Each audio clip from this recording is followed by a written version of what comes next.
આગંતુક અને બાહ્ય દોષો. બધાને સંભળાય છે? હા, સંભળાય છે. ઓકે.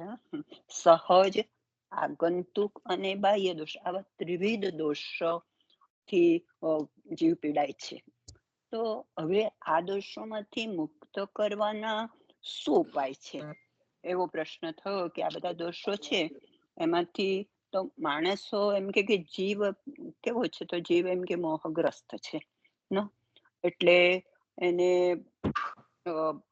મોહગ્રસ્ત છે માટે આપ એમ કે એવું કહ્યું ઋષિ કે આપ બહુ જ વિચાર કરીને કહો, બુદ્ધિપૂર્વક વિચાર કરીને કહો તમે, કે જે બધા જ સમજી શકે, એટલે કે સુગમતાથી, એટલે કે સરળ રીતે, સારી રીતે બધા પોતાની ગમે એટલે તો બુદ્ધિ થાય, એટલે એમ કે પોતાની બુદ્ધિથી બધા સમજી શકે, બુદ્ધિપૂર્વક એમ કે બધા આ સમજી શકે એ અમને કહો.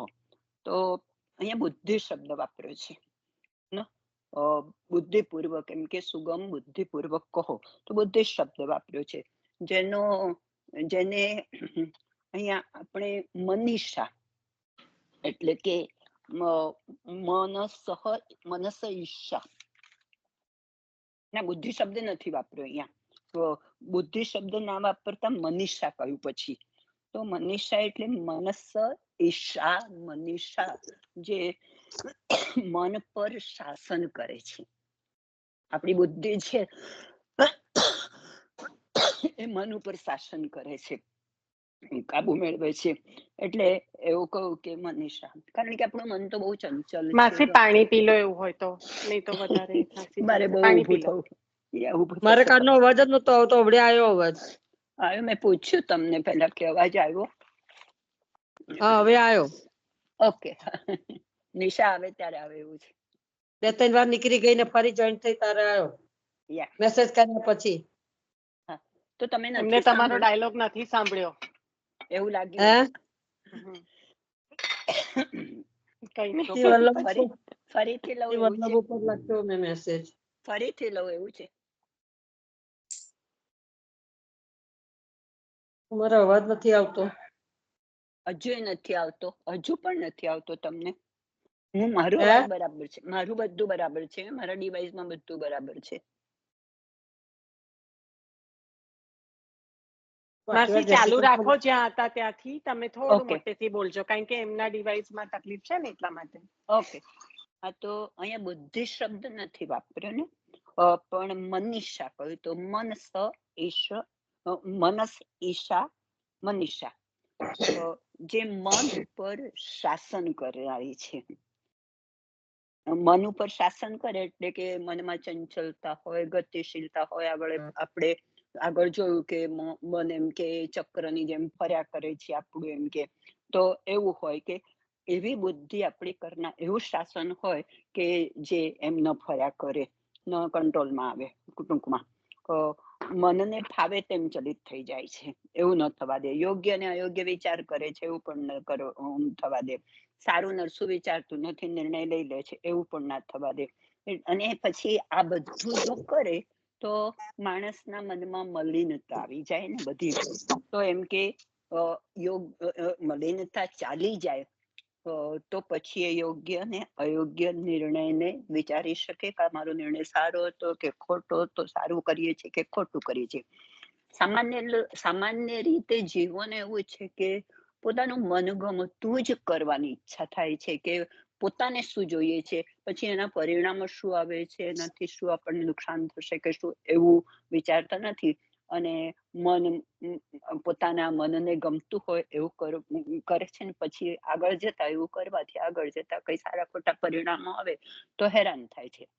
તો જો આવી બુદ્ધિને અટકાવવામાં આવે તો મૂંઝવણ દૂર થાય આ લોકોની, જીવોની, અને યોગ્ય માર્ગે એમની બુદ્ધિ વળે.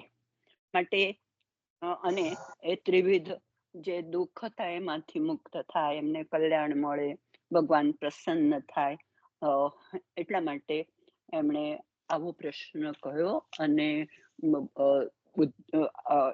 કહ્યું કે ભાઈ આ રીતે એમને યોગ્ય માર્ગ કહો. કે કલયુગ એ તો બહુ સતાવનારો છે જીવો માટે. કલયુગની પરિસ્થિતિ જ ખરાબ છે. મોટામાં મોટો પ્રશ્ન એ છે, કલયુગમાં ગમે તે માર્ગ ઉપર માણસ જતો રહેશે.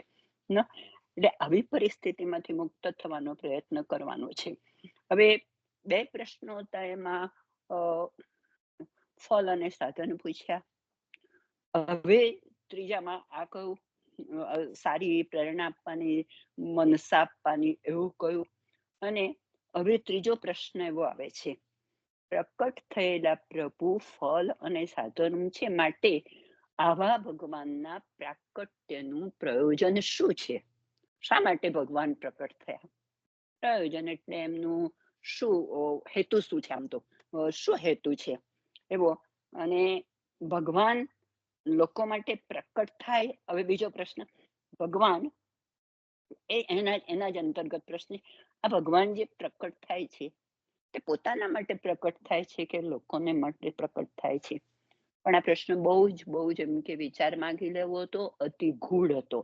એટલે એમ થયું ઋષિઓને કે આવો પ્રશ્ન પૂછાય કે નહીં, એમ કે પોતે આવો પ્રશ્ન પૂછવો જોઈએ કે નહીં. તો તે ઋષિઓને થયું, પણ એમણે આ પ્રશ્ન પૂછતા સૂતજીના મુખો પર પ્રસન્નતા જોઈ છે, એટલે એ લોકો પણ પ્રસન્ન થઈ ગયા હશે સૂતજી. અને પછી એટલા માટે એમણે કહ્યું, સૂતજી તમે જાણો છો. અને પછી એ પ્રસન્નતા જોઈને એમણે આશીર્વાદના અર્થમાં કહું કે તમારું કલ્યાણ થાવ, એમ કે બ્રાહ્મણો એટલે કે આ ઋષિ મુનિઓ હતા, એમને મન તો જ્ઞાન મુખ્ય હતું. એટલે આ એક જાતના આશીર્વાદ છે. કઈ રીતે? તો આ કલ્યાણ થાવ, તમારું કલ્યાણ થાવ, એ એક જાતના આશીર્વાદ છે આમ જોવા જઈએ તો. કેમ? કારણ કે બ્રાહ્મણના મનને જ્ઞાન મુખ્ય હતું. અને પ્રસન્ન થયા એટલે પ્રદાન કર્યું. પ્રદાન કરવું એટલે આપવું. એમણે પ્રદાન કર્યું. આવી દક્ષિણા હતી. અને આ બહુ જ ઉદાત એટલે સર્વોચ્ચ કોટીની આ દક્ષિણા હતી, એમણે આપી છે. હવે આપણે જાણીએ છીએ કે ભાઈ ભગવાન તો 6 ગુણ વાળા છે, સર્વ સમર્થ છે, સ્વતંત્ર છે. એટલે એમને કાંઈ પણ કશું જ એવું કાંઈ જરૂરી નથી. દેહ સંબંધની કોઈ જરૂર નથી. એ અવતાર લીધા વિના પણ બધું કરી શકે છે, એવા સર્વ સમર્થ છે. એટલે ભગવાન સામાન્ય લોકોની જેમ કેમ પ્રકટ થયા, એ પ્રશ્ન નો હવે વાત નથી થઈ આગળ, એટલે મેં ત્યાંથી નથી કર્યું. નિશા, હેલો નિશા, નિશા,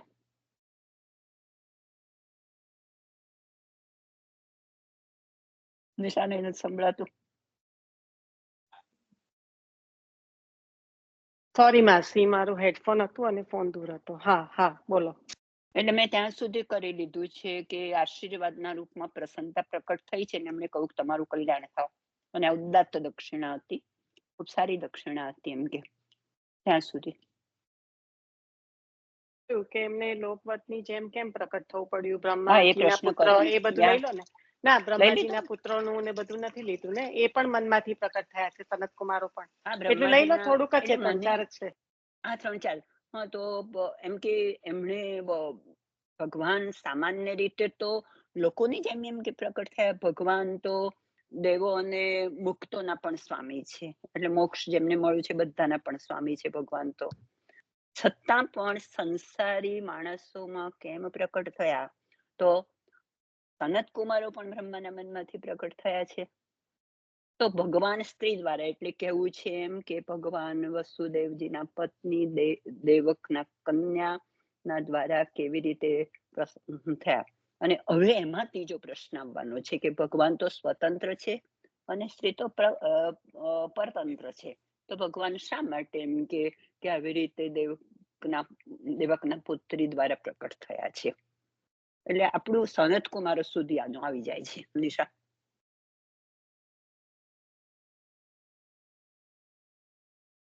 રહી જતું જ લઈ લેજો નિશા. ના માસી, આટલું રહેતું હતું ને એટલે જ ખાલી મેં કીધું કે આટલું લઈ લો, કારણ કે આપણે ત્રીજા પ્રશ્નથી હવે આગળ જઈએ છીએ પણ ત્યાં સુધીમાં આટલું આવતું હતું ને એટલા માટે. હા, એક જ સેકન્ડ, મને પાણી પીવું પડશે. એવું પી આવું જોઈએ. કિસ વાત સે બોલી ગઈ?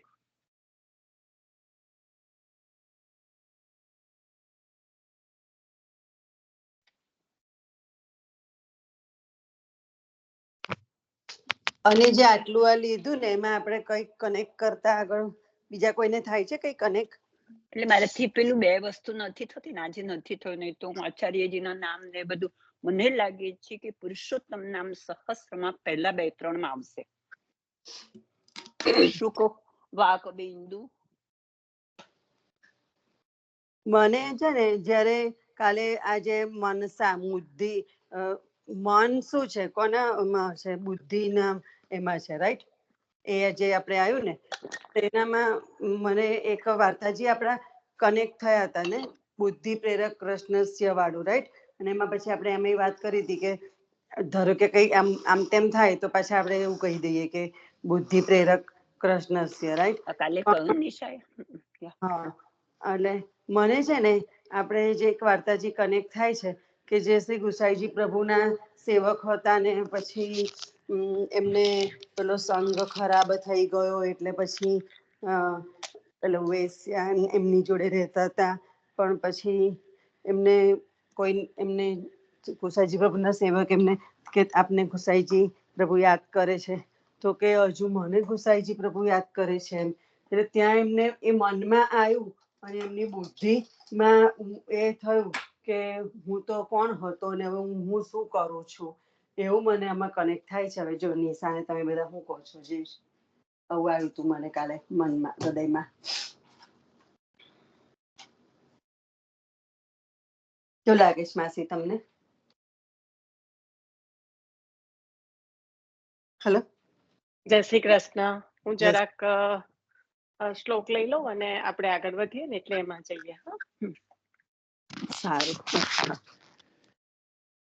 શ્રી હરિ શ્રી ગોપીજન વલ્લભાઈ નમઃ. વિજયતે શ્રી દ્વારિકાધીશ પ્રભુ. શ્રીમદ ભાગવત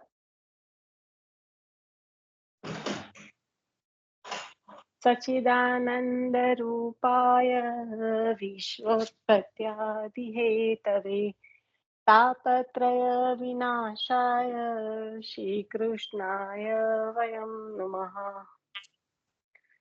શ્રી વલ્લભને હૃદયમાં પધરાવીને શ્રીમદ ભાગવતજીનું રસપાન કરીશું. હવે ગઈકાલે જે સનત કુમારો સુતજી ને પૂછવામાં આવેલા સૌનક ઋષિઓ દ્વારાના જે પ્રશ્ન છે એના પર આપણે ચાલી રહ્યા છે. અહીંયા આગળ બુદ્ધિ શબ્દ નહીં વાપરતા મન એશા એ રીતે વાપર્યું છે કે જે મનને શુદ્ધ કરે છે, મનની જે મલિનતા દૂર કરે છે એવી બુદ્ધિ. મનેશા એટલે ફક્ત બુદ્ધિ નહીં વાપરતા. કેમ મનેશા કહ્યું? તો જેનું મન પર શાસન છે. જ્યારે બધું જે જોલ છે એ મનમાં છે અને મન એ રીતના કાર્ય કરે એટલે બુદ્ધિ એ રીતના, મન એ રીતના ઈચ્છા કરે એટલે બુદ્ધિ એ તરફ પ્રેરાય. મનની ઈચ્છા જો અયોગ્ય હોય તો બુદ્ધિ અયોગ્ય કાર્ય કરે, કારણ કે એ કરવા માટે પ્રેરાય. તો આ જે મનેશા છે એ મન પર શાસન કરવા વાળી જે બુદ્ધિ છે એ છે કે મન પર શાસન થાય એટલે મનની મલિનતા જાય અને યોગ્ય અયોગ્યનો વિચાર કરી શકે. કારણ કે મન શુદ્ધ હોય તો જ એની વૃત્તિ પણ શુદ્ધ હોય. મન દ્વારા જ વૃત્તિ થાય છે. પહેલા જે જન્મે છે એ મનમાં જન્મે છે, જે પણ ઈચ્છા જન્મે છે એ મનમાં જન્મે છે. એ બુદ્ધિને પ્રેરણા કરે છે અને બુદ્ધિ એ પ્રમાણે કાર્ય કરે છે એટલે એ પ્રમાણેની વૃત્તિ થાય છે. આ એક કોન્સ્ટન્ટ થતી, એક આપણા મનમાં, આપણા જીવનમાં થતી આ કોન્સ્ટન્ટ ક્રિયાઓ છે કે મનની ઈચ્છાઓ જ્યારે એવી પ્રબળ હોય અને અયોગ્ય યોગ્યનો જ્યારે વિચાર ના કરી શકે ત્યારે બુદ્ધિ એ જ કરવા પ્રેરાય જે મનને કરવું હોય અને એ વૃત્તિમાં પરિણમે તો એ કાં તો યોગ્ય હોય કાં તો અયોગ્ય હોય, પણ મનમાંથી ઉદ્ભવેલું છે એટલે બુદ્ધિ એનો નિર્ણય કર્યા વગર એને જે પણ ઈચ્છા થઈ છે એ પ્રમાણે કાર્ય કરે અને એને કહેવાય વૃત્તિ. હવે આ રીતની જે પ્રક્રિયા છે એમાં મનેશા કહેતા એવું કહ્યું કે આ મનીષા એટલે એવી બુદ્ધિ છે જેનું શાસન મન પર છે. મનની મલિનતા દૂર કરીને શુદ્ધ થયેલી હોય એવી આ બુદ્ધિ છે. તેથી એ આગળ જતી નથી. મેં શ્લોક લીધો આઈ થિંક.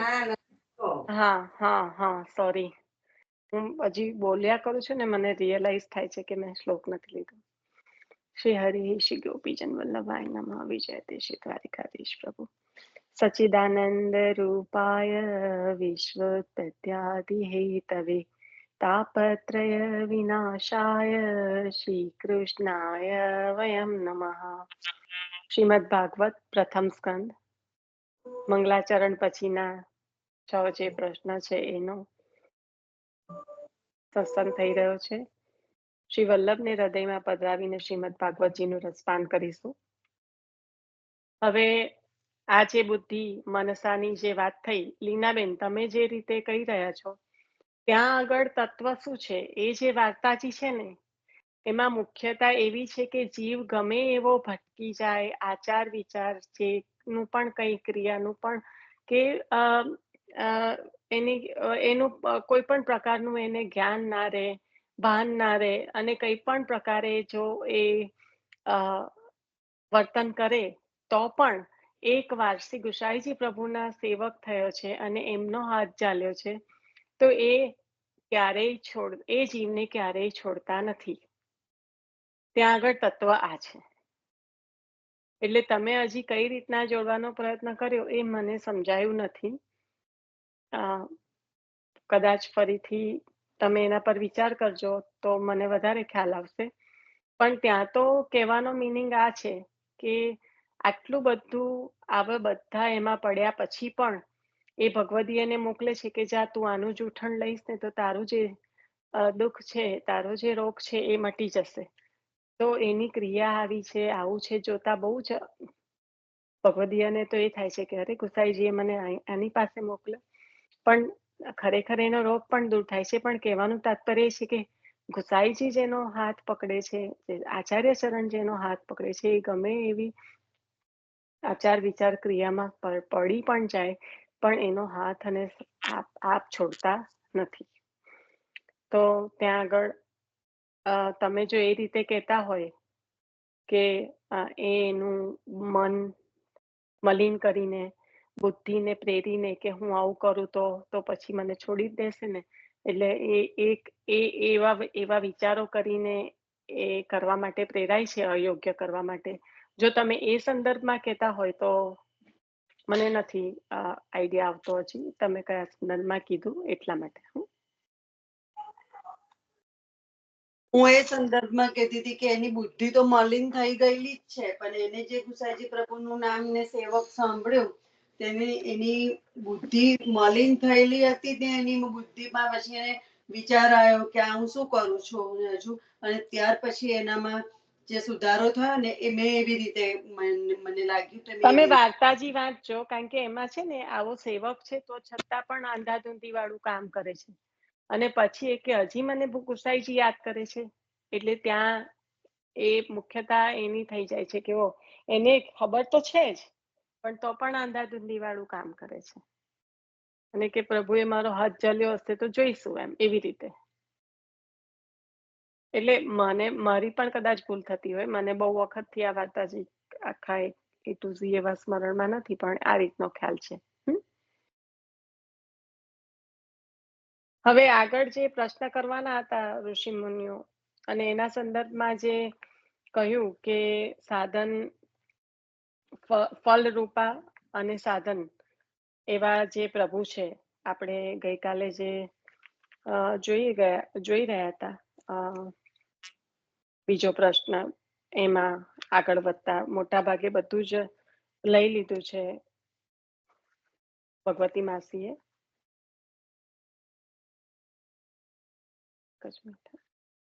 પણ જે પ્રકટ થયેલા પ્રભુ ફલ અને સાધન રૂપ છે, એટલે એવા જે પ્રભુ છે એનું પ્રાકટ્યનું પ્રયોજન જે પૂછે છે, તો હવે જે પ્રકટ થયેલા પ્રભુ ફલ અને સાધન રૂપ છે, આપણે ગઈકાલે પણ આ વાત થઈ હતી કે પ્રભુ જ સાધન અને પ્રભુ જ ફલ. અને 90% તો બધાને આમ ઓવરઓલ તો ખ્યાલ આવી જ ગયો હતો કે તત્વ શું કહેવા માંગે છે, કે પ્રભુ શ્રમ લઈને બિરાજે છે એટલે એ જ સાધન અને એ જ ફલ. ગઈકાલે એના પર મનન કરતા થોડું વિશેષ જે કઈ હૃદયમાં આવ્યું એ અત્યારે કહું છું કે જ્યારે આ પુષ્ટિનો એક કહેવાય કે એક વિલક્ષણતા છે કે જ્યારે સાધન એ જ ફળની વાત કરીએ ત્યારે સૌથી મુખ્યમાં મુખ્ય જો કંઈક વિલક્ષણતા હોય આ માર્ગની તો આ જ છે. અને એનું જો આપણે એક ઉદાહરણ લઈને સમજીશું તો જે બ્રહ્મની વ્યાપકતા, જે આપણે સચ્ચિદાનંદ રૂપાય જન્માદશ્યમાં જોઈ ગયા, સત્યમ પરમ ધીમહિ, જે બ્રહ્મનું સ્વરૂપ સત્ય અને જે બ્રહ્મ વ્યાપક છે, હવે આગળ જતા એ સારસ્વત કલ્પની લીલામાં બ્રહ્મની વ્યાપકતા અને જે પ્રભુ પ્રકટ થયા છે ગોપીજનોના માટે, એ વિરોધ ધર્માશ્રય જે લીલાઓ છે એ જો આ નહીં સમજીએ તો આગળ જતા નહીં સમજાય. પરબ્રહ્મ તો કૃષ્ણ હિ, એ જે સ્વરૂપ છે. તો કાલે જે મનન ચિંતન કરતા આ જે સાધન એ જ ફળ, એ લેતા લેતા આખો એક કડી બેસી કે એને ખૂબ ધ્યાનથી સાંભળજો કે આપણે જ્યારે લૌકિકમાં એક ઉદાહરણ લઈએ, કારણ કે આ વ્યાપક બ્રહ્મથી લઈને સાકાર બ્રહ્મથી લઈને સાધન રૂપી થઈને ફળ સુધીની જે જીવને રસનું દાન કરાવવાના સુધીનો જે આખો એક એ છે એની વાત આપણે કરી રહ્યા છે. ફક્ત ને ફક્ત સાધન ફળ એ તો આપણે બધા સમજ્યા અને આપણે બહુ ઇઝીલી બોલી જઈએ છીએ કે પુષ્ટિમાં તો ફળ એ જ સાધન, સેવા એ જ ફળ ને સેવા એ જ સાધન. બરાબર છે. આ એક આપણું એક આપણે એટલું બધી વાર બોલતા આવેલા છે એટલે આપણને એમ લાગે છે કે આપણે આને બહુ સારી રીતે સમજી શકીએ છીએ. પણ જો એના આ બ્રહ્મના વ્યાપકતાથી લઈને જે ફળનું દાન કરાવવા વાળા પ્રભુ છે ત્યાં સુધીનો જો સમજવાનો પ્રયત્ન કરીએ તો આપણે જો લૌકિકમાં એક ઉદાહરણ લઈએ કે જે સ્ત્રી છે, એક સ્ત્રી તત્વ છે. હવે જે સ્ત્રી તત્વ છે એને જ્યારે માતા બનવાની ઈચ્છા કરે, સ્ત્રી જો માતા બનવા માટે સ્ત્રી તત્વ તો સંપૂર્ણ રીતે જરૂરી જ છે, પણ એનો મતલબ એ જ નથી કે સ્ત્રી તત્વ એ દરેક માતા છે. અહીંયા આગળ એક આકૃતિ લઈને ના ફરશો, એક ખાલી વ્યાપકતાની દ્રષ્ટિએ એક વિચારીએ કે સ્ત્રી તત્વ છે અને સ્ત્રી તત્વ જ્યારે માતા બનીને બાળકને પાસેથી સ્નેહ લેવાનો અને બાળકને સ્નેહ આપવાનો જ્યારે ઈચ્છા કરે ત્યારે એ સ્ત્રી છે એ માતા બનવાનો વિચાર કરે છે. બરાબર છે? કારણ કે જે નિષ્કામ સ્નેહ આપવો છે અને મેળવવો છે એની ઈચ્છાથી એ સ્ત્રી માતા બનવાનો વિચાર કરે છે. હવે જે પ્રક્રિયા છે માતા બનવા માટેનું જે કારણ છે કે જેમાં પિતાનું પણ એક સંયોગ છે એને રવા દઈએ, એ કારણ છે. પણ અહીંયા જે સ્ત્રી તત્વ છે, જેવી રીતના વ્યાપક બ્રહ્મ વ્યાપક છે, એવી રીતના અહીંયા પહેલા આપણે આ માતાના ઉદાહરણથી સમજીએ અને પછી એને ત્યાં વધારે ઇમ્પ્લિમેન્ટ કરવાનો પ્રયત્ન કરીએ. તો આ જે સ્ત્રી તત્વ છે, જ્યારે એ માતાનો વિચાર કરે છે ત્યારે એ શું કરે છે, એક આકાર લે છે. આકાર લે છે એટલે કે એ સ્વયં સાધન બનીને ગર્ભને ધારણ કરે છે. ત્યાં માતા જ સાધન છે. એ ગર્ભને ધારણ કરે છે અને એ જે બીજ છે એનું ધીમે ધીમે ધીમે ધીમે ધીમે સિંચન કરે છે. હવે આ જે સિંચન થઈ રહ્યું છે, જે પ્રક્રિયા છે 9 મહિનાની, એમાં જે પહેલા દિવસે જે બાળકની સાથે, હજી તો બાળક તો ગર્ભમાં જ છે અને જે બાળકની સાથે પહેલા દિવસે જે માતાને જે કહેવાય કે સંબંધ સ્થપાયો છે, એના કરતા જ્યારે આખો 9 મહિનાની જે સફળતા કરે છે ત્યારે જે એની મનની સ્થિતિ છે એ બેની વચ્ચે આભ જમીનનો અંતર છે. તો આ જે સિંચન થયું છે એમાં ભાવની ઉત્તર એટલી બધી વૃદ્ધિ થઈ અને એક એવો સંબંધ જે અવર્ણનીય છે, ફક્ત ને ફક્ત ભાવયુક્ત છે. એ માતા અને હજી જે નથી જન્મેલો એ બાળક, એ બંનેના વચ્ચેનો જે ભાવનો સંબંધ છે એ અવર્ણનીય છે. એ ફક્ત ને ફક્ત એ માતા પોતે જ એને અનુભવી શકે છે, અને એ બાળક પોતે જ, કારણ કે બાળક પણ સંપૂર્ણપણે અનુભવે છે જ્યાં સુધી અંદર જે રીતની એની જેટલું પણ એનો ત્યાં વિકાસ થયો છે એના સંદર્ભમાં. તો આ જે પ્રક્રિયા છે વધતા વધતા વધતા આગળ જતા જતા જે બાળક જન્મે છે અને ત્યારે એ જે નવજાત શિશુ જે કહેવાય અને માતા, એ બંને વચ્ચેનો જે સ્નેહ હોય છે એટલો બધો પ્રગાઢ હોય છે કે આપણે આને અનુભવ્યું પણ છે અને જોયું પણ છે કે એ જન્મેલા બાળકને કોઈ એવું નથી કહેતું કે આ તારી માતા છે, પણ જો એને માતા પાસેથી લઈ લેવામાં આવે અને રુદન કરે અને જો સોંપવામાં આવે તો શાંત થઈ જાય. તો આ જે હૂંફ છે, જે એ અનુભવી શકે છે, જે પ્રેમ છે, જે અરસપરસનો છે, કે ના તો બાળક માતા વગર રહી શકે છે, ના તો બાળક માતા વગર રહી શકે છે. આવો જે અરસપરસનો સંબંધ છે, તો આ જે ફળ મેળવવું છે એ ફળ મેળવવા માટે સાધન પણ માતા બની અને જે ફળની પ્રાપ્તિ કરાવી છે, જે બાળકને સ્નેહ આપવો છે, એ ફળ પણ એને જ આપ્યું. તો આ એક સ્ત્રી તત્વથી લઈને જે પ્રેમનો સંબંધ, જે અવર્ણનીય સંબંધ, કે જે અરસપરસ જેના વગર હવે શક્ય નથી રહી શકાય એવું, એવો જે સંબંધ બંધાયો, એ વચ્ચેનો આખી જે પ્રક્રિયા થઈ, આ અહીંયા આગળ વ્યાપક બ્રહ્મ, જ્યારે આપણે વ્યાપક બ્રહ્મ કહીએ છીએ કે બ્રહ્મ સર્વત્ર છે, સર્વત્ર છે, પણ એ બ્રહ્મ જ્યારે નક્કી કરે કે જે પોતાના જનો છે, જે અંશ છૂટા પડ્યા છે, વ્યાપક રૂપે જ્યારે છે ત્યારે એ અંશી છે, અને જે છૂટા પડેલા એના અંશ છે એને શોધીને અને એને જે દાન કરવાનું છે એ કરવા માટે એ વ્યાપક બ્રહ્મ સાકાર સ્વરૂપ લે છે, સાકાર બ્રહ્મ વાદૈક. તો આ જે સાકાર સ્વરૂપ લીધું અને ત્યારે એ સ્વરૂપે જે સિંચન ચાલુ કરવાનું, આપણે જે કાલે કહેતા હતા કે પહેલા મિશ્રી ધરતા હોય પછી, તો આ જે સિંચન ચાલુ કર્યું, જે પોતાના જન છે, જે અંશ છે, એને પોતાની પાસે લેવા માટે જે એનું ધીમે ધીમે ધીમે ધીમે સિંચન કરવાનું ચાલુ કર્યું, તો એ સિંચન એ હદ સુધી થયું કે જે જીવ છે અહીંયા આગળ, ત્યાં બાળક હતું, અહીંયા જીવ છે, આ જીવને સિંચવાનું, ભાવથી સિંચન કરવાનું ચાલુ થયું. જીવ સિંચે છે, પ્રભુ સિંચે છે, અને એ જે ભાવનું સિંચન થયું એ એટલી હદે થયું કે એ જીવને નવતનુ નવત્વ, એટલે કે આ જે પંચમહાભૂતથી બનેલો દેહ નહીં, પણ એક અલૌકિક દેહની પ્રાપ્તિ થઈ. કેમ અલૌકિક દેહની પ્રાપ્તિ થઈ?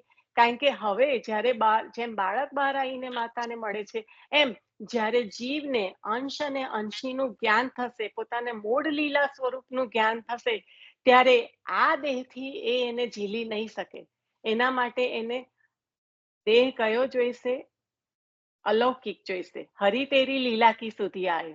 તો એ જ્યારે હરી તેરી લીલા કી સુધી આવી, જ્યારે એ લીલા મૂળ લીલાની સુધી આવે, ત્યારે જે દેહ છે એ વખતે જ્યારે કીર્તન પણ રચાયું છે, ત્યારે શું થયું છે? કીર્તન જ્યારે પરમાનંદાસજીએ ગાયું ત્યારે ત્યાં બેઠેલા બધાને 3 દિવસ સુધી કોઈ દેહ બાધા કર્યા નથી. કેમ દેહ કૃત્ય બાધા ન કરે? એનું એક જ કારણ હોઈ શકે કે અલૌકિક દેહની પ્રાપ્તિ થાય ત્યારે જ આ શક્ય બને.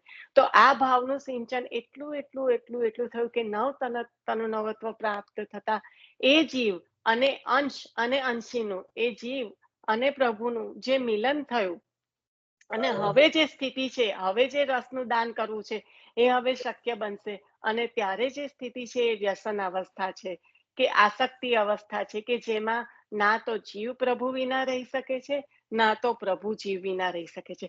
તો જેમ ત્યાં માતાએ ગર્ભ ધારણ કરવાથી માંડીને જે સ્નેહ આપવાનું, જે માતા સાધન રૂપ બની અને ફળ પણ આપ્યું, એ રીતના અહીંયા પ્રભુ બ્રહ્મ, વ્યાપક બ્રહ્મ, એ સાકાર થઈને સાધન રૂપા બનીને જીવને ભાવપુષ્ટ કરીને એ દાન કરે છે કે જેનાથી અંશ અને અંશીનું મિલન થાય છે. તો આ જે આખો ક્રિયા છે એ સમજાવે છે કે સાધન અને ફળ એક જ છે અને આ પુષ્ટિની વિલક્ષણતા છે. અને આ આપણને આચાર્ય ચરણે આપણા માથે બિરાજેલા જે પ્રભુ છે, જે હું તે ગોકુલ મેં વોહી નિજગરાન બસે. હમણાં પણ સતીશ કાકાએ કહ્યું હતું કે જે થયું છે સારસ્વત કલ્પમાં, જે લીલા થઈ છે એ જ લીલાઓ બધી કરીને આપના ઘરે આપણને એ જ રસનું દાન કરવા માટે પ્રભુ પધાર્યા છે, પણ શ્રમ લઈને, એટલે કે સાધન રૂપ પણ આપ અને ફળ રૂપ પણ આપ. તો આ સાધન અને ફળ એની જે એકરૂપતા છે એ આવી રીતના આપણને સમજાય છે કે બ્રહ્મ વ્યાપક છે, નિર્ગુણ છે, નિરાકાર છે, ત્યાંથી લઈને જે રસનું દાન કરવા વાળા છે ત્યાં સુધી. સમજમાં આવ્યું? અને એ સત્સંગ દ્વારા થાય છે. એ સત્સંગ દ્વારા જ થાય છે, બરાબર છે. કાલે આના માટે બહુ હૃદયમાં ખબર નહીં ઘણા એ થયા, પછી છેલ્લે આ રીતના એ થયું તો મેં કીધું કે આપણે આને હજી વધારે વ્યાપક બ્રહ્મથી લઈને સાકાર સુધી સુંદર રીતે સમજી શકીએ. એટલે હોપફુલી બધાને ખ્યાલ આવી ગયો હશે. બરાબર? હા નિશાબેન, વેરી નાઇસ એક્સપ્લેનેશન, બહુ જ સુંદર સમજાયું ને?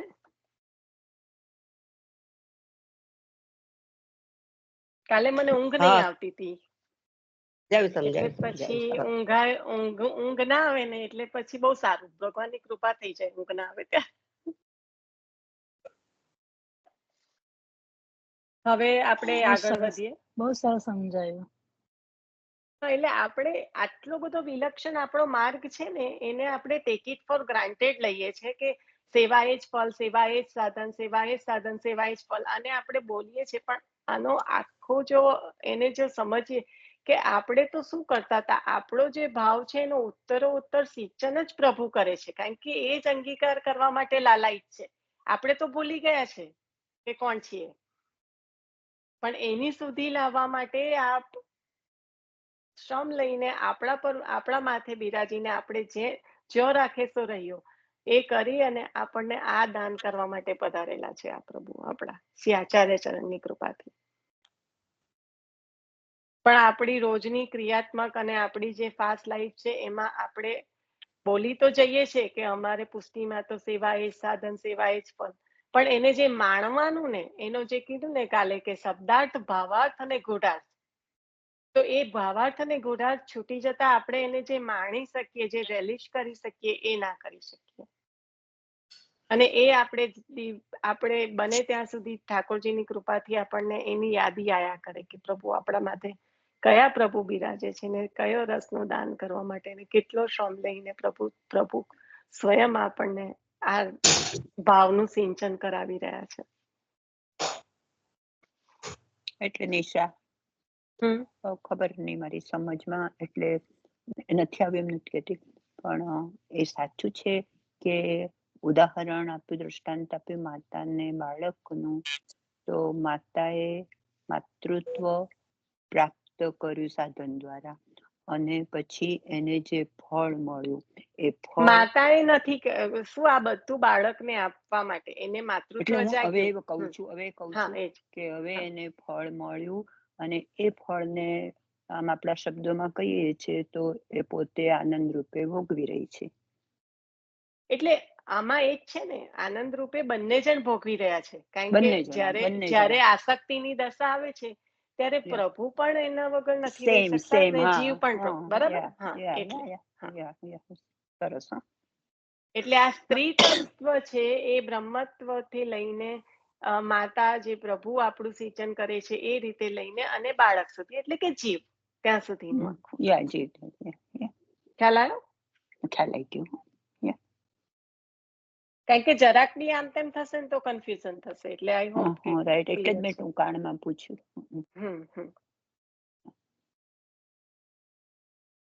ના, મને પણ ઘણું આમ આના પર મંથન થયું હતું, કારણ કે જરાક પણ આમ તેમ થાય તો આપણને એટલી ડિલિવર ના કરું સરખી રીતે તો વધારે કન્ફ્યુઝિંગ થઈ જાય.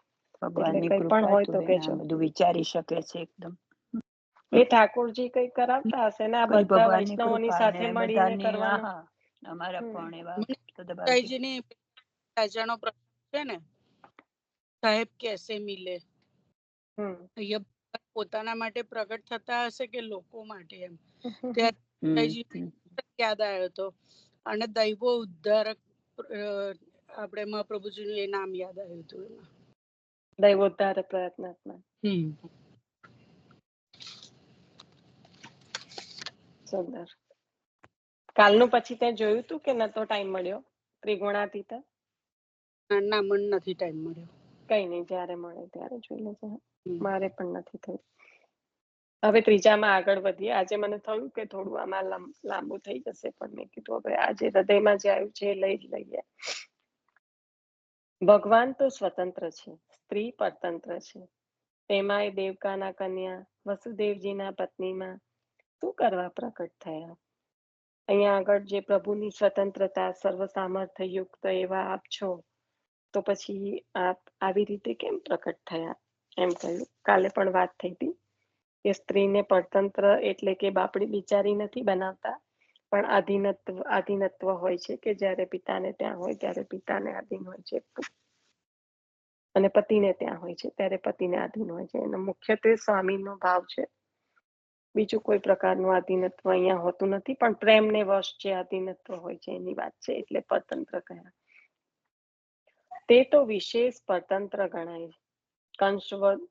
કંસવદ વગેરે તો બીજી રીતે પણ થઈ શકે. અમને ઋષિઓને તે સાંભળવાની ઈચ્છા છે.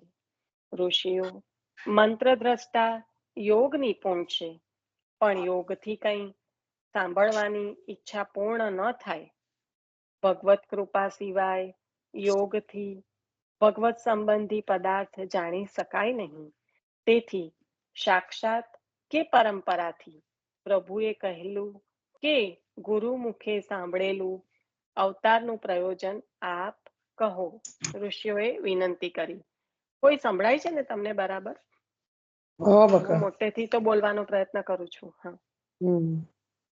તો અહીંયા આગળ ઋષિઓ જે મંત્ર દ્રષ્ટા છે, યોગ નિપુણ છે, પણ યોગથી કઈ સાંભળવાની ઈચ્છા પૂર્ણ ન થાય. પ્રભુના ગુણગાનનું જો શ્રવણ કરવું છે, તો એ તો આ જે લીલા અને જે કથા જે શુદ્ધજી દ્વારા સાંભળવા મળશે એ જ. કારણ કે આપણે આગળ પણ જોઈ ગયા કે વેદ વ્યાસજી, જેમને ભાગવત નું દ્રષ્ટિ એટલે બધું મંત્ર દ્રષ્ટિ દ્વારા ભાગવતજી એમને દ્રશ્યમાન થયું, અને પછી એમને ગોઠવીને એમને પ્રકટ કર્યું, અને લીલા પ્રમાણે ગોઠવ્યું છે, ત્યાં કાળનો એ નથી, તો એ પ્રમાણે પ્રકટ કર્યું. નારદજી પાસેથી સાંભળ્યું, અને આ રીતે સમાધિ ભાષામાં એમને એમ દ્રશ્યમાન થયું. પણ જ્યારે સુખદેવજી દ્વારા શ્રવણ કર્યું છે, ત્યારે એનું જે રસપાનનો જે એમને આનંદ મળ્યો છે, એવો આનંદ ક્યાંય નથી મળ્યો. એટલે આ યોગ નિપુણ એવા ઋષિઓ છે, પણ એમની સાંભળવાની ઈચ્છા કઈ આ રીતે મંત્ર દ્રષ્ટાથી ને યોગ નિપુણતાથી પૂર્ણ થાય નહીં.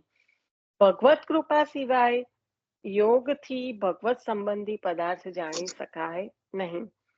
અને એટલા માટે સાક્ષાત કે પરંપરાથી એટલે ગુરુ મુખે પ્રભુએ કહેલું. સાક્ષાત એટલે પ્રભુ દ્વારા, અને પરંપરાથી એટલે ગુરુ દ્વારા.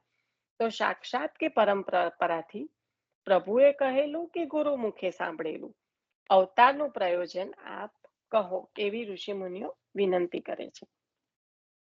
પ્રાણી માત્રના સર્વ દુઃખો દૂર કરવા, સર્વ સુખ દેવા, અવિદ્યા દૂર કરવા તથા મોક્ષ દેવા માટે ભગવાનનો અવતાર છે. એટલું સુંદર કહ્યું. ફક્ત ને ફક્ત જીવોના કલ્યાણ માટે જ છે. અહીંયા કોઈ કાપકૂપ વધની વાત આવતી જ નથી કે આનો વધ, આનો વધ, એવું કઈ છે નહીં. કહી દીધું ને, એ તો વ્યૂ કરે છે, પોતે તો ભક્તોને માટે જ પ્રગટ થાય. હા, એટલે કહ્યું ને કે પ્રાણી માત્રના સર્વ દુઃખ દૂર કરવા માટે, સર્વ સુખ દેવા માટે, અવિદ્યા દૂર કરવા તથા મોક્ષ દેવા માટે ભગવાનનો અવતાર છે.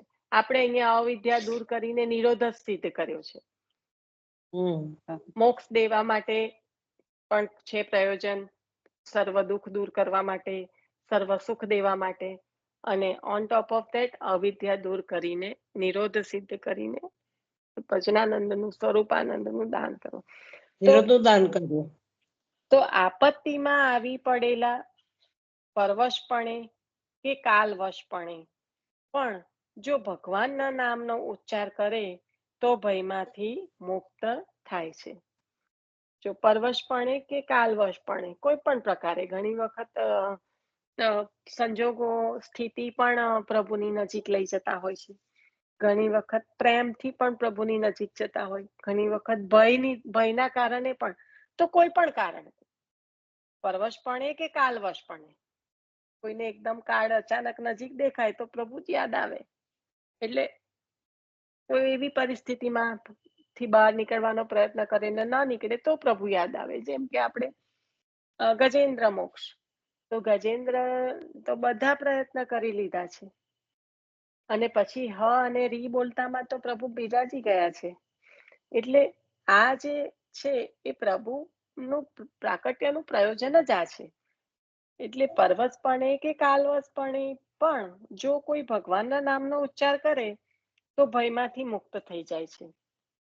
ભગવાનના નામથી, હા, દ્રૌપદી પણ આવે. દ્રૌપદીને પણ બધાને કર્યું, આટલા બધા હતા, કોઈ ના કર્યું. જયારે પ્રભુનો ઉચ્ચાર કરતો કે દ્વારકાનાથ પધારો, તો પ્રભુ દ્વારકા પધારવું પણ પછી અહીં પધાર્યા પ્રભુ. તો દ્રૌપદી કે આથી કેમ વાર લગાડી? કે તમે કીધું તું ને દ્વારકાનાથ પધારો, એટલે દ્વારકા મારે જવું પડ્યું કે પ્રભુ એવું કે છે. કૃષ્ણએ જયારે યાદ કર્યા કે દ્વારકાનાથ પધારો એવું કહ્યું ને, એટલે પ્રભુ કે મારે દ્વારકા જવું પડ્યું, ત્યાંથી પછી મારે અહીંયા બધું વાર જ લાગે. કેટલો સરસ સંવાદ છે.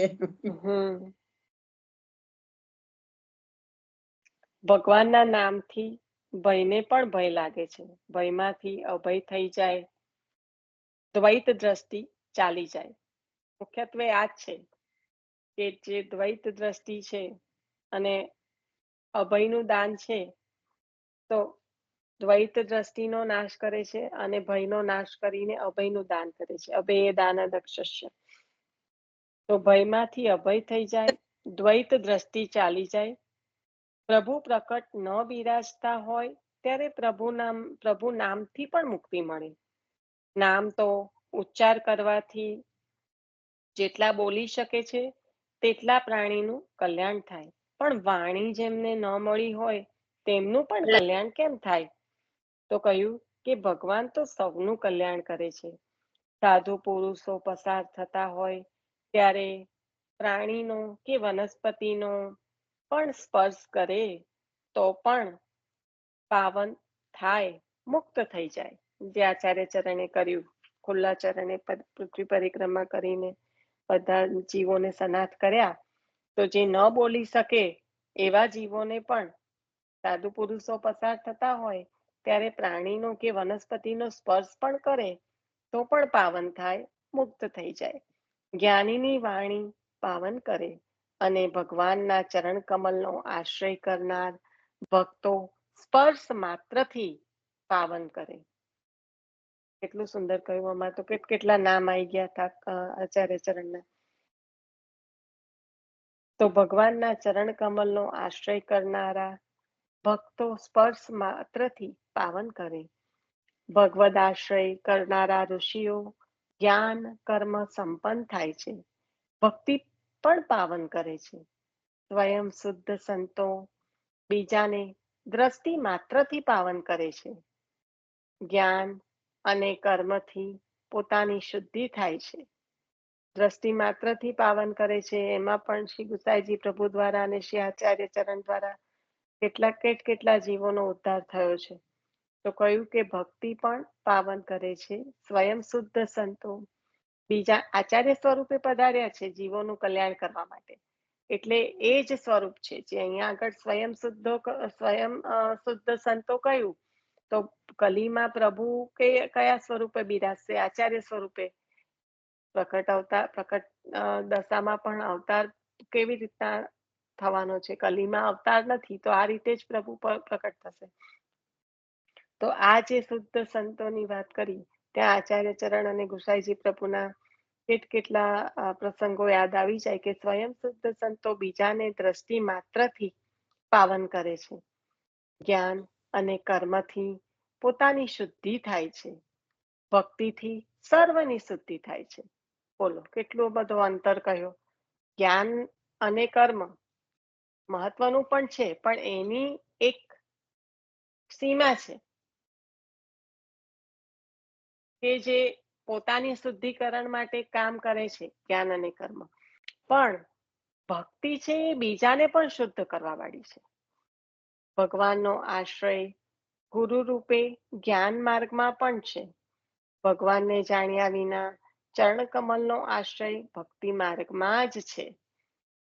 જો ગુરુ રૂપે ભગવાનને જ્યારે ભગવાનનો આશ્રય ગુરુ રૂપે જ્ઞાન માર્ગમાં થયેલો જ છે. જ્ઞાન માર્ગી પણ ભગવાનનો આશ્રય કરે છે, પણ એ જ્ઞાનને વશ થઈને કરે છે, એટલે ગુરુ રૂપે કરે છે. પણ જ્યારે ભગવાનને જાણ્યા વિના ચરણ કમલનો આશ્રય તો ફક્ત ને ફક્ત ભક્તિ માર્ગમાં જ છે. ત્યાં આગળ જ્ઞાન ફીકું પડી જાય છે. ભગવદ આશ્રિત ભક્તો સૌને પાવન કરે છે. ત્યાં આગળ જ્ઞાન એટલું જ છે કે જેટલું ભક્તિ થાય, ભક્તિ માટે જરૂરી છે. ભક્તિ એટલે કે સ્નેહ, એટલે ત્યાં સુધીનું જ જ્ઞાન. બધા મહાપુરાણો માં પંડિત થવાનું જ્ઞાનની વાત અલગ છે, અને મહાત્મા જ્ઞાન પૂર્વક સુદ્રઢ સર્વોધિક સ્નેહ એ જ્ઞાન અલગ છે. એ મહાત્મા જ્ઞાન સ્નેહ કરાવવા માટેનું છે.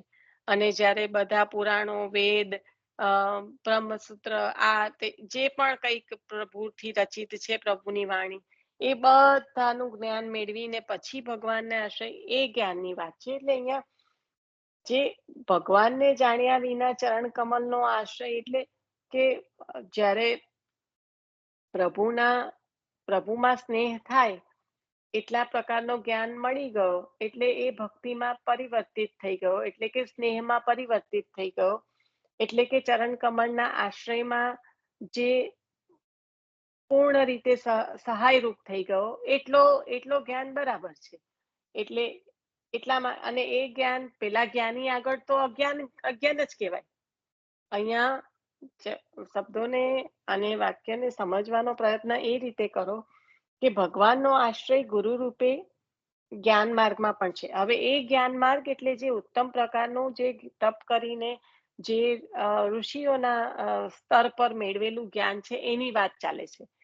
હવે ભગવાનને જાણ્યા વિના ચરણ કમલનો આશ્રય ભક્તિ માર્ગમાં જ છે. હવે જાણ્યા વિના ચરણ કમળનો આશ્રય એટલે કોઈને એવું લાગે કે આ તો હાવ અબુધ, કઈ નહીં, એવું નથી. પણ એને એટલું જ જાણે છે જેટલું એને સ્નેહ કરવા માટે જરૂરી છે. એટલે એ જ્ઞાનીની દ્રષ્ટિએ તો અબુધ થઈ જાય, એ અબુધ છે નહીં. પણ જ્ઞાની અને એની વચ્ચે મુખ્ય અંતર આવી જાય, કારણ કે જ્ઞાનીએ પ્રાપ્ત કરેલા જેવું કશું જ્ઞાન એની પાસે નથી, પણ સ્નેહ ભારોભાર છે. એટલે વિલક્ષણતા એ છે ભક્તિની, કે જાણ્યા નથી પણ સ્નેહ ભારોભાર છે. કારણ કે જ્ઞાનીની કમ્પેરમાં તો એ શૂન્ય જેવું જ્ઞાન છે. એટલે એવી રીતના અહીંયા આગળ જાણ્યા વિના એવું કહે છે કે ભગવદ આશ્રિત ભક્તો સૌને પાવન કરે છે, તેવો અનુભવ સૂતને તો છે. તે યાદ કરાવવા સૂત સંબોધન કર્યું છે.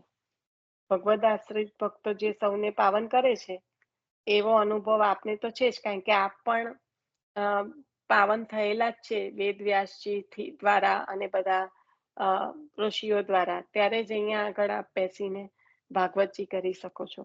એટલે તે યાદ કરાવવા સૂત સંબોધન કર્યું છે.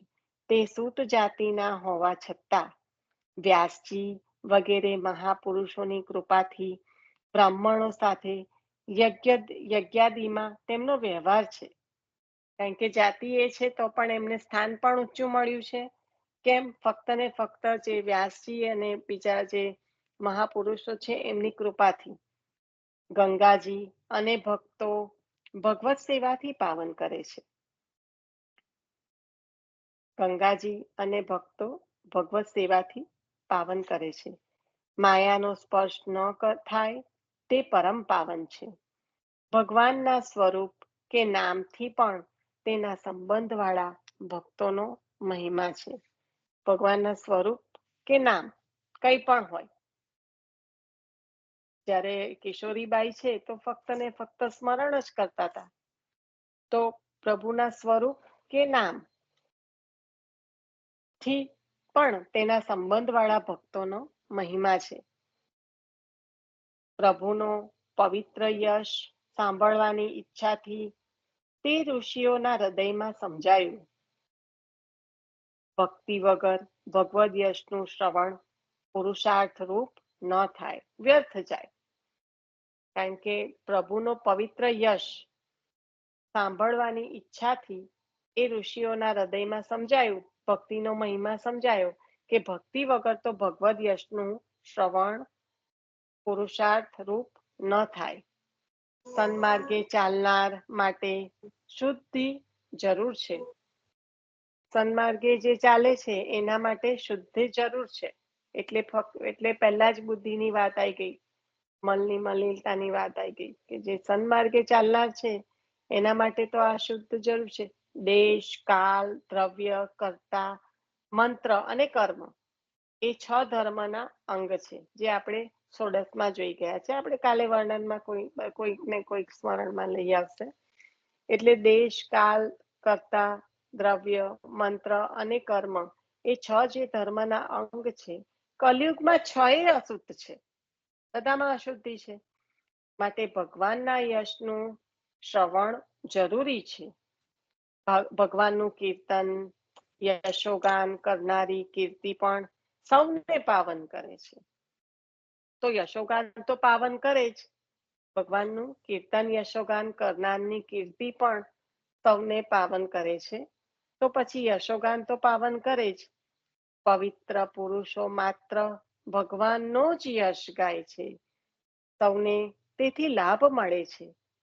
અહીંયા કોઈ લૌકિક લાભની વાત નથી ચાલી રહી. એટલે કહ્યું કે પવિત્ર પુરુષો માત્ર ભગવાનનો જ યશ ગાય છે. તે સૌને તેથી લાભ મળે છે. ભગવાન કાલથી પર છે.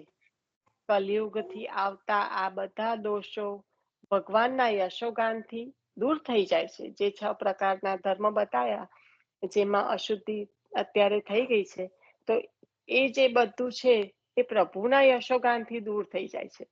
ભગવાનના કર્મ ઉદાર છે.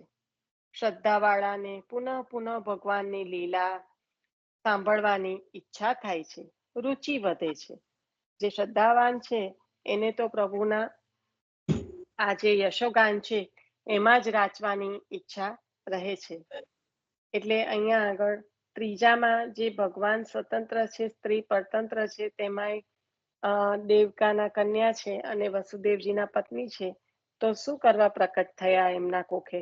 એ રીતે જે ચાલુ થયું, તો પ્રભુનું પ્રકટ થવાનું પ્રયોજન જે ભક્તોને દાન કરવા માટે કે ભક્તોને સુખ દેવા માટે, અને એ પ્રભુને પ્રકટ અવતાર દશામાં તો પ્રભુ કરે, પણ અનવતાર દશામાં પણ, એટલે કે સ્વરૂપથી પણ અને નામથી પણ, જ્યારે અનવતાર પ્રભુનું સ્વરૂપ પ્રકટ દશામાં, અવતાર દશામાં તો છે, પણ જો ન પણ હોય કે પ્રભુ અવતાર દશામાં જે રીતે ઉદ્ધાર કર્યો છે એ જ રીતે આપના યશ દ્વારા અને આપના ગુણગાન દ્વારા જે કીર્તન યશોગાન કર્યું છે ભક્તોએ, એમનો પણ આપે એ જ રીતે ઉદ્ધાર કર્યો છે. એટલે કે એમને પણ આપે પાવન કર્યા છે. તો આવું જે છે કે ભગવાનના કર્મ ઉદાર છે, અને શ્રદ્ધાવાળાને પુનઃ પુનઃ એ કર્મો એટલે કે એ લીલાઓ જે સાંભળવાની ઈચ્છા થાય છે અને એમાં રુચિ વધે છે. અને આવું જે યશોગાન છે એ પાવન કરવા વાળું છે. અને કલયુગમાં જે બધા જ ધર્મો અશુદ્ધ થઈ ગયા છે, કંઈ પણ કરવા જશો પણ એમાં જ અશુદ્ધિ છે. આજે મંત્ર છે, જ્યાં તીર્થ છે, તો એના ત્યાં તીર્થના દેવતા પણ ત્યાંથી તિરોહિત થઈ ગયા છે. તો પછી તીર્થ પર જે કર્મ કરવામાં આવે, હા, તો જે તીર્થ પર જે કઈ કે જે પણ કરવામાં આવે એ પણ ફલિત કેવી રીતે થાય? કારણ કે એ ત્યાંથી જે એના દેવતા છે એ જ તિરોહિત થઈ ગયા છે. આ બધા જ્યારે પાછા ક્યારે પધાર્યા? જ્યારે આચાર્ય ચરણ આયા, પૃથ્વી પરિક્રમા કરી જ્યારે આપે ત્યારે તીર્થો સનાથ થયા એમ કેમ કહ્યું? કારણ કે તીર્થોમાંથી તે જે દેવો તિરોહિત થઈ ગયા હતા પુનઃ પધાર્યા છે. એ પુનઃ પધાર્યા છે આચાર્ય ચરણના પધારવાથી. તો પ્રભુના પધારવાથી આ રીતે તીર્થો સનાથ થાય, પુનઃ એમાં દૈવત્વ એટલે કે પુનઃ એમાં જે તીર્થત્વ છે એ પ્રકટ થાય, અને એ થયા પછી એનું જે ફળ છે એ પ્રાપ્ત થાય. પણ કલિકાળમાં જે અશુદ્ધિ આવી ગઈ છે તો પછી રહ્યું શું? તો કહે છે કે પ્રભુનું યશોગાન અને કીર્તન. જે પ્રભુના યશનું શ્રવણ ખૂબ જ જરૂરી છે, કારણ કે આ અશુદ્ધિ બાકી બધે તો ફેલાઈ જ ગઈ છે. ફક્ત ને ફક્ત પ્રભુના જ કર્મ જેવા ઉદાર છે કે એમાં એમની લીલાઓ એટલે કે કર્મ એટલે કે એમની લીલાઓ, ભગવાનની લીલાઓ વારંવાર શ્રવણ કરવાથી અને એમના યશોગાન કરવાથી જે આ કલીના જે આ બધા દોષો છે એ દૂર થાય છે. અધરવાઇઝ શક્ય નથી. શ્રી વલ્લભાધીશ કી જય. ચોથા નંબરથી આપણે કાલે લઈશું. આ ખૂબ ઊંડાણમાં એ માંગી લે એવું છે. આપણે જે પહેલા આગળ જે કેવા પેલા 7 પ્રશ્નો કર્યા હતા એવી રીતના અહીંયા પણ બહુ સુંદર રીતે વર્ણન છે. આપણે કાલે આગળ વધીશું. આજે અહીંયા રાખીએ. શ્રી વલ્લભાધીશ કી જય. હમારા વાલા